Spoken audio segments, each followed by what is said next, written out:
নমস্কাৰ সমূহ ছাত্ৰ ছাত্ৰীক ইংলিছ গ্ৰামাৰ চেণ্টাৰলৈ স্বাগতম জনাইছোঁ। আজি তোমালোকৰ কাৰণে লৈ আহিছোঁ কেনেকৈ অসমীয়াৰ পৰা ইংৰাজীত ট্ৰান্সলেশ্যন কৰিব লাগে সেইটো ক্লাছ লৈ আহিছোঁ। উদাহৰণস্বৰূপে চাবা, যোৱাকালি সূৰ্য মাৰ যোৱাৰ আগত মই ঘৰ পাইছিলোঁ। এইটো ট্ৰান্সলেশ্যন পৰীক্ষাত আহিছে। তেতিয়া কি কৰিবা যে প্ৰথম নম্বৰ ধৰিবা, যিহেতু ইয়াত দুটা কাম, যে যোৱাকালি সূৰ্য মাৰ যোৱাৰ আগত, তাৰ মানে সূৰ্য মাৰ গৈছিল, আকৌ তাৰ আগত মই ঘৰ পাইছিলোঁ, দুটা কাম হৈছে। এবাৰ আগতৰ ইংৰাজী কি মনে মনে ধৰি ল'বা, বিফৰ এইটো মাজত আছে, এইটো ধৰি ল'বা। বিফৰৰ আগত কোন টেন্স হয়? Past perfect tense. এবাৰ পাষ্ট পাৰফেক্ট টেন্স কোন কামটো হয়? পিছত হোৱা কামটো হয় না আগত হোৱা কামটো হয়? আগত হোৱা কামটো। ইয়াত কোন কামটো আগত হৈছে? সূৰ্য আগত পাৰ গৈছিল না মই ঘৰ পাইছিলোঁ আগত? স্যাৰ ইয়াত মই ঘৰ পাইছিলোঁ আলটিমেটলি এইটো প্ৰথমে আহিব, কাৰণ বিফৰৰ আগত তো পাষ্ট পারফেক্ট টেন্স হয়। এইটো আহি ইয়াত কি হ'ব? পাষ্ট পারফেক্ট টেন্সৰ ফৰ্মুলা মতে হ'ব। পাষ্ট পাৰফেক্ট টেন্সৰ ফৰ্মুলা মতে প্ৰথমে সাবজেক্ট মইৰ ইংৰাজী আই, তাৰ পাছত এই ফৰ্মুলা মতে হ্যাড, আৰু পাইছিলোৰ ইংৰাজী ৰিষ্ট।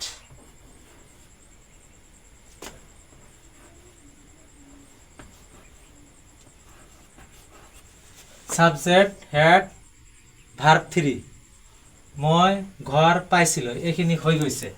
মই ঘৰ পাইছিলোঁ, আই হ্যাড ৰিষ্ট হোম। ক্লিয়াৰ হৈছে? এইখিনি কমপ্লিট এইফালে আহিছে। এবাৰ আগতৰ ইংৰাজী বিফত, ইয়াত মাজত লিখিবা বিফৰ।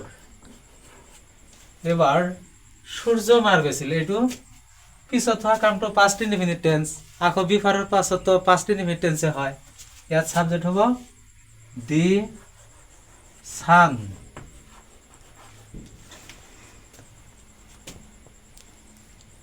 মাৰ যোৱাৰ ইংৰাজী সেট। যোৱাকালিৰ ইংৰাজী ইউষ্টাৰডে।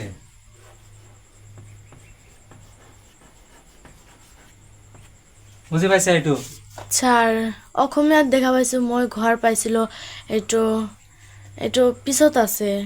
এবাৰ আগত আহিলে কেনেকৈ? হ্যাঁ, ঠিক আছে। এই যে আগতৰ ইংৰাজী বিফৰ, ইয়াৰ আগৰ ক্লাছত পাষ্ট পাৰফেক্ট টেন্সত কিন্তু এইটো নোট দিয়া আছে যে বিফৰৰ আগত পাষ্ট পাৰফেক্ট টেন্স, বিফৰৰ পিছত পাষ্ট ইনডিফিনিট টেন্স, এইটো নোট দিয়া আছে। আৰু বিফৰৰ আগত যদি পাষ্ট পাৰফেক্ট টেন্স হয়, এবাৰ পাষ্ট পারফেক্ট টেন্স কোনটো হ'ব? ইয়াতো দুইফালে দুটা কাম আছে। আগত হোৱা কামটো পাষ্ট পাৰফেক্ট টেন্সত ব্যৱহাৰ হয়। যেহেতু সূৰ্য মাৰ যোৱাৰ আগত মই ঘৰ পাইছিলোঁ, এই কামখিনি আগত হৈছে, এইটো আলটিমেটলি কি এই বিফৰ এইফালে আহিব, তাৰ মানে প্ৰথমে আহি পাষ্ট পাৰফেক্ট টেন্সৰ ফৰ্মুলাত ইউজ হ'ব। সেইকাৰণে ইয়াত সাবজেক্ট হৈছে মইৰ ইংৰাজী আই, পাষ্ট পাৰফেক্ট টেন্সৰ ফৰ্মুলা সাবজেক্ট প্লাছ হ্যাড লিখিছোঁ। তাৰ পাছত পাইছিলোৰ ইংৰাজী হৈছে কি ভাৰ্ব 3 ৰিষ্ট, ঘৰৰ ইংৰাজী home, I had wrist home, মই ঘৰ পাইছিলোঁ। এইবাৰ আগতৰ ইংৰাজী বিফৰ দিছোঁ। এইবাৰ দেখা সূৰ্য মাৰ যোৱাৰ আগত, তাৰ মানে সূৰ্য মাৰ গৈছিল, সাবজেক্ট হৈছে দি সান। এইখিনি হ'ব পাষ্ট ইনডিফিনিট টেন্সৰ ফৰ্মুলা মতে দি সান, সাবজেক্ট পাষ্ট ভাৰ্ব, মাৰ যোৱাৰ ইংৰাজী সেট, যোৱাকালি ভাৰ্ব অফ টাইম ইউষ্টাৰডে শেষত আহি যাব। বুজি পাইছে? এতিয়া বুজি পাইছোঁ। হ্যাঁ, এবাৰ আহা 2 নম্বৰ ট্ৰান্সলেশ্যনটো। যোৱা ৰাতি মই ইংৰাজী পঢ়াৰ পিছত তেওঁ এটা অংক কৰিছিল। এইটো ট্ৰান্সলেশ্যন আকৌ কেনেকৈ কৰিবা? এইবাৰ লক্ষ্য কৰিবা যে পিছতৰ ইংৰাজী কি? এইটো আফটাৰ হয়। ঠিক আছে, পিছতৰ ইংৰাজী যিহেতু আফটাৰ, এই পাষ্ট পাৰফেক্ট টেন্সৰ ক্লাছত কিন্তু দিয়া হৈছে যে আফটাৰৰ আগত কোন tense? Past indefinite tense. Past indefinite tense, আকৌ পাষ্ট ইনডিফিনিট টেন্সত কোন কামটো ব্যৱহাৰ হয়? পিছত হোৱা কামটো ব্যৱহাৰ হয় পাষ্ট ইনডিফিনিট টেন্সত। এইবাৰ চাবা, যোৱা ৰাতি মই ইংৰাজী পঢ়াৰ পিছত তেওঁ এটা অংক কৰিছিল, তেনেহ'লে তেওঁ এটা অংক কৰিছিল, এই কামটো পিছত হৈছিল। এইটো আলটিমেটলি প্ৰথমে আহিব, আহি পাষ্ট ইনডিফিনিট টেন্সৰ ফৰ্মুলা মতে ইউজ হ'ব। সাবজেক্ট হি, পাষ্ট ভাৰ্ব কৰিছিলেৰ ইংৰাজী did, he did A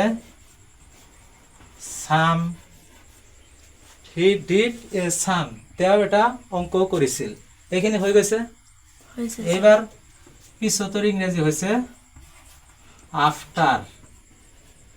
after পিছত পাষ্ট পাৰফেক্ট টেন্স হয়, সেইমতে আগত হোৱা কামটো আকৌ মই ইংৰাজী পঢ়িছিলোঁ মোৰ ইংৰাজী আই এইফালে হেড পাষ্ট পাৰফেক্ট টেন্সৰ ফৰ্মুলা মতে পঢ়াৰ ইংৰাজী ৰিড এইটোৰ ভাৰ্বৰ পাষ্ট পাৰ্টিচিপল ৰিড আই হেড ৰিড কি পঢ়িছিলোঁ ইংলিছ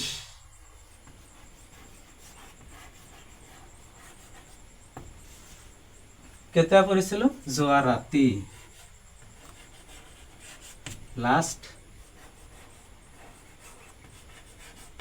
নাইট বুজি পাইছা এইবাৰ না গতিকে ছাত্ৰ ছাত্ৰীসকল ইমান ডাঙৰ ট্ৰেন্সলেশ্যন চাই ভয় খাব নালাগে প্ৰতিটো ট্ৰেন্সলেশ্যনৰ নিয়ম আছে সেই নিয়ম মতে কৰিবা পিছত আছে যদি ইংৰাজীত আফটাৰ হ'ব আফটাৰৰ আগত আমি জনা মতে কি পাষ্ট ইনডিফিনিট টেন্স হয় আকৌ পিছত হোৱা কামটো পাষ্ট ইনডিফিনিট টেন্স হয় পিছৰ কামটো হৈছে তেওঁ এটা অংক কৰিছিল সেইকাৰণে এইটো আল্টিমেটলি প্ৰথমে আহিছে আহি পাষ্ট ইনডিফিনিট টেন্সৰ ফৰ্মুলা মতে ব্যৱহাৰ হৈছে subject he past verb did object a sum তেওঁ এটা অংক কৰিছিল আফটাৰৰ পিছত পাষ্ট পাৰফেক্ট টেন্স হয় আকৌ দেখা আগত হোৱা কামটো যেহেতু পাষ্ট পাৰফেক্ট টেন্স মই ইংৰাজী পঢ়িছিলোঁ এইটো হৈছে পাষ্ট পাৰফেক্ট টেন্স সেইকাৰণে ইয়াত আই হৈছে সাবজেক্ট পাষ্ট পাৰফেক্ট টেন্সৰ ফৰ্মুলা মতে হেড আহিছে আকৌ verb 3 read object English adverb of time last night তো গতিকে তোমালোকে ট্ৰেন্সলেশ্যন চাই ভয় খাব নালাগে অকল মোৰ চেনেলটো যাতে আগুৱাই যায় সেইটো কাম কৰিবা